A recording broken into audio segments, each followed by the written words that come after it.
Assalamualaikum sahabat nalar Islami. Di era digital, lahir aset yang tak kasat mata. Bitcoin, Ethereum, dan ratusan kripto lainnya. Bersamanya, muncul konsep NFT yang menjual kepemilikan unik atas karya digital. Nilainya fluktuatif, bisa membuat kaya mendadak, tapi juga bangkrut dalam sekejap. Sebagai Muslim, kita tak hanya dituntut cerdas finansial, tetapi juga hati-hati secara syar'i. Pertanyaan besarnya, apakah investasi di dunia kripto dan NFT ini halal atau haram? Mari kita kaji dengan nalar, data, dan prinsip fikih muamalah yang kokoh. Langkah pertama, pahami dulu apa itu kripto. Dari kacamata ekonomi, ada dua cara memandangnya. Pertama, sebagai mata uang digital. Syarat mata uang dalam Islam, samaniyah, adalah memiliki nilai intrinsik yang stabil, diterima luas, makbuliyah ammah, dan bisa menjadi alat tukar yang adil. Kripto, dengan volatilitasnya yang tinggi, kerap gagal memenuhi syarat stabilitas ini. Ia lebih spekulatif daripada alat tukar sehari-hari. Kedua, sebagai aset atau barang dagangan, urut. Disinilah titik pembahasan utama. Jika dilihat sebagai aset digital yang diperjualbelikan, maka ia masuk dalam lingkup jual-beli. Baik. Hukum asalnya adalah mubah selama memenuhi syarat dan rukun jual-beli, serta terhindar dari unsur-unsur yang diharamkan. Hukum asal dalam muamalah adalah boleh, kecuali ada dalil yang mengharamkannya. Nah, disinilah para ulama dan Dewan Syariah berselisih pendapat. Mari kita telusuri 4 unsur kritisnya. 1. Goror atau ketidakjelasan yang berlebihan. Apakah kripto aset yang jelas, mal mutakawim, nilainya murni berdasarkan permintaan pasar dan kepercayaan, tidak di-backup oleh aset fisik atau pemerintah? Bagi sebagian ulama, ini goror fasid yang membatalkan akad.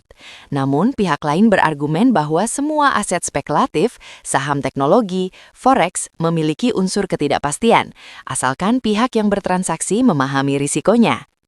2. Maisir atau perjudian atau unsur spekulasi tinggi. Apakah trading kripto yang fluktuatif itu judi?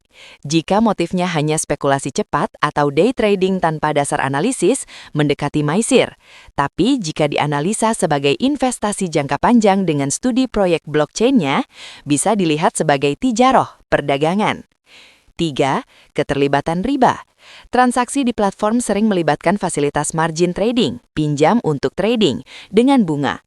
Ini jelas riba. Juga, penukaran kripto dengan kripto yang tidak sejenis harus memenuhi aturan tangan per tangan, atau kabdu, dan sama kuantitasnya untuk menghindari riba fadl. 4. Manfaat versus mudarat. Apakah kripto memberi manfaat nyata atau hanya gelembung spekulasi?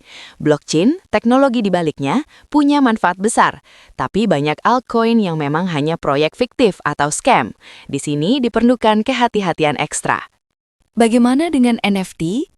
NFT adalah sertifikat kepemilikan digital atas suatu item unik. Hukumnya mengikuti objek yang dimiliki.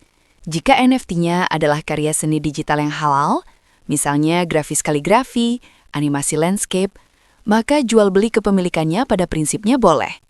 Tetapi, jika NFT-nya adalah gambar makhluk bernyawa yang diagungkan, yang terlarang dalam Islam, atau konten musik yang haram, maka transaksinya menjadi haram karena objeknya haram. Prinsipnya, apa yang haram di dunia nyata, haram pula di dunia digital. Jadi, apa kesimpulan nalar Islami? Tidak ada fatwa tunggal yang mutlak. Ini adalah area abu-abu atau syubhat yang membutuhkan ijtihad individu. Pendapat yang melarang, seperti Majma' Fiqih Oki dan MUI dalam sejumlah fatwa, beralasan pada unsur horor, maisir, dan ketiadaan nilai intrinsik yang kuat. Pendapat yang membolehkan dengan syarat ketat seperti Dewan Syariah AOIV dan beberapa ulama kontemporer melihatnya sebagai aset digital baru, asalkan, pertama, diniatkan sebagai investasi, bukan spekulasi judi. Kedua, memilih aset kripto utama atau blue chip yang punya fungsi teknologi jelas. Ketiga, menghindari semua platform dan transaksi yang mengandung riba. Keempat, siap menanggung risiko finansial sepenuhnya tanpa menyusahkan orang lain. Kelibah, untuk NFT, pastikan objeknya halal. Rekomendasi akhir kami, jika Anda bukan ahli di bidang ini dan tidak sanggup meneliti dengan detail, prinsip kehati-hatian atau ihtiyat adalah jalan teraman. Dunia investasi konvensional yang lebih jelas hukumnya masih sangat luas.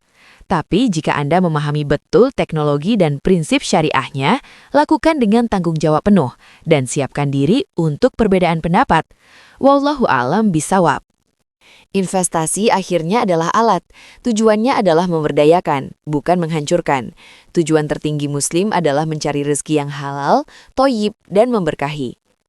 Semoga analisis ini membuka wawasan, bukan sekadar memberi jawaban hitam putih. Bagikan pada saudara kita yang mungkin terjun di dunia ini.